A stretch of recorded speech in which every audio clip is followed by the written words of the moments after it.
بسم اللہ الرحمن الرحیم۔ السلام علیکم ورحمۃ اللہ وبرکاتہ۔ اکثر ایسا ہوتا ہے کہ جب انسان کا دل بہت بوجھل ہو جاتا ہے، زندگی کے کچھ لمحات، کچھ فیصلے ہمیں توڑنے لگتے ہیں، اور دور دور تک جب کوئی مشکل حل ہوتی نظر نہیں آتی تو اس وقت ہماری زبان سے نکلنے والے کلمات ایسی طاقت رکھتے ہیں جو معجزات میں بدل جاتے ہیں، جو رب کی رحمت کو متوجہ کرتے ہیں، اور وہ ہیں استغفار، اللہ تعالیٰ کا ذکر، صبح شام کے اذکار۔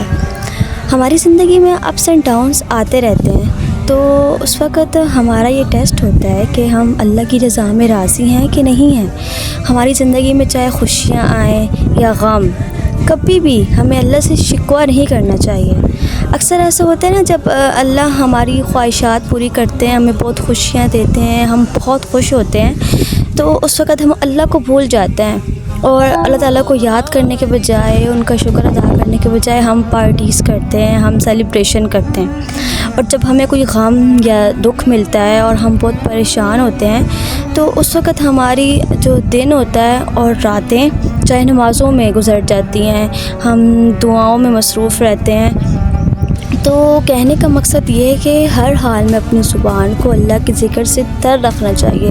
کیونکہ یہ اذکار ہی ایسی نعمت ہیں، ایسی رحمت ہیں جو ہمیں مشکلات سے بچاتی ہیں، ہماری پریشانیوں کو دور کرتی ہیں، ہمیں بری آفات سے بچاتی ہیں۔ تو کوشش کیا کریں کہ ہر وقت اپنے زبان میں اللہ کا ذکر جاری رکھا کریں۔ ایک بہت ہی خوبصورت سی حدیث ہے کہ نبی صلی اللہ علیہ وآلہ وسلم نے فرمایا کہ جو شخص کثرت سے استغفار کرتا ہے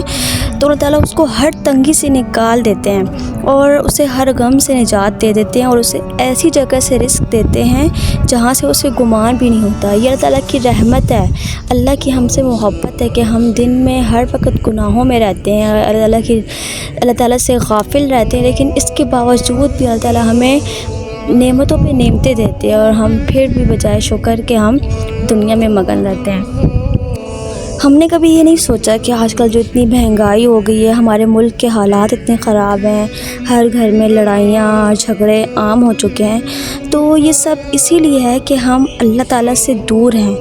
ہمارے جسم کے ہر اعضاء سے اللہ کی نافرمانی ہو رہی ہے، ہم اللہ کی یاد سے بالکل غافل ہیں۔ تو ہم اپنی دنیا اور آخرت کو تبھی بہتر بنا سکتے ہیں جب ہم اللہ سے لو لگائیں گے، جن کاموں کو اللہ تعالیٰ نے کرنے کا حکم دیا ہے ہم وہ کریں گے، اور جن سے بچنے کا حکم دیا ان سے رک جائیں گے۔ جب ہم دکان جا رہے ہوتے ہیں یا ہم شاپ پہ جا رہے ہوتے ہیں، کسی کام کے لیے کسی کے گھر جا رہے ہوتے ہیں، تو جتنا ہمارا راستہ ہوتا ہے تو ہم بجائے ادھر ادھر دیکھنے کے، فون پہ بات کرنے کے، ہم چلتے پھرتے جو ہے وہ ہم استغفر اللہ پڑھ سکتے ہیں، اللہ اکبر، سبحان اللہ، الحمدللہ۔ یہ چھوٹے چھوٹے الفاظ کہنے میں انسان کو سیکنڈ بھی نہیں لگتا، اور جب ہم گھنٹوں بیٹھ کے جو ہے وہ گانے سن رہے ہوتے ہیں، موویز دیکھ رہے ہوتے ہیں، پارٹیز انجوائے کر رہے ہوتے ہیں، تو اس میں ہمیں کوئی تھکن نہیں ہوتی، بلکہ ہمیں اور لطف آ رہا ہوتا ہے۔ حالانکہ اسی طرح جب ہم گھر میں ہوتے ہیں، برتن دھو رہے ہوتے ہیں، جھاڑو لگا رہے ہوتے ہیں، صفائی کر رہے ہوتے ہیں، تو ساتھ ساتھ ہم کام بھی کر لیں، اور اگر ساتھ ساتھ ہم اپنی زبان سے استغفر اللہ، سبحان اللہ، یہ چھوٹے چھوٹے الفاظ کہیں تو ہمیں ثواب بھی ملتا جائے گا، اور اس کے بدلے میں جنت میں اللہ تعالیٰ ہمارے لیے محل تیار کر دیں گے۔ تو بعض اوقات چھوٹی چھوٹی نیکیاں جو ہے نا، انسان کو فرض سے اٹھا کر عرش تک لے جاتی ہیں، اور ہمارے پیارے نبی حضرت محمد صلی اللہ علیہ وآلہ وسلم دن میں 70 سے زائد دفعہ استغفار کرتے تھے، اور وہ نبی جو نبیوں کے سردار ہیں، جن سے کبھی کوئی غلطی ہو ہی نہیں سکتی، کبھی کوئی گناہ ہو ہی نہیں سکتا، جب وہ اللہ تعالیٰ کے آگے استغفار کرتے ہیں تو ہم تو پھر انسان ہیں، گناہوں میں ڈوبے ہوئے ہیں۔ ایک صحابی نے ان سے پوچھا کہ اللہ کے رسول، آپ کے تو اگلے پچھلے سارے گناہ بخش دیے گئے ہیں، آپ کو تو استغفار کی ضرورت نہیں ہے۔ تو اللہ کے نبی صلی اللہ علیہ وسلم نے فرمایا کہ کیا میں اللہ تعالیٰ کا شکر ادا نہ کروں، اللہ کا شکر گزار بندہ نہ بنوں؟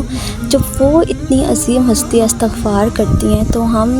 جو دن رات گناہوں میں رہتے ہیں، اللہ تعالیٰ کی یاد سے غافل رہتے ہیں، تو ہمیں بھی چاہیے کہ ہم بھی استغفار کریں۔ ہر نماز کے بعد ہم 50 دفعہ بھی استغفار پڑھ سکتے ہیں، 3 دفعہ پڑھ سکتے ہیں، اٹھتے بیٹھتے استغفار پڑھ سکتے ہیں، سبحان اللہ پڑھ سکتے ہیں، ہر کام کرتے ہوئے استغفار پڑھ سکتے ہیں۔ تو اسی طرح ہمیں نیکیاں مل جائیں گی، اور یہی نیکیاں ہمیں جنت تک لے جائیں گی۔ تو اللہ تعالیٰ سے دعا ہے کہ اللہ تعالیٰ ہمیں زیادہ سے زیادہ نیک اعمال کرنے کی توفیق دے، اور ہمیں ایسا بنا دے جیسا بننا اللہ کو پسند ہے۔ وما علینا الا البلاغ المبین۔ جزاک اللہ۔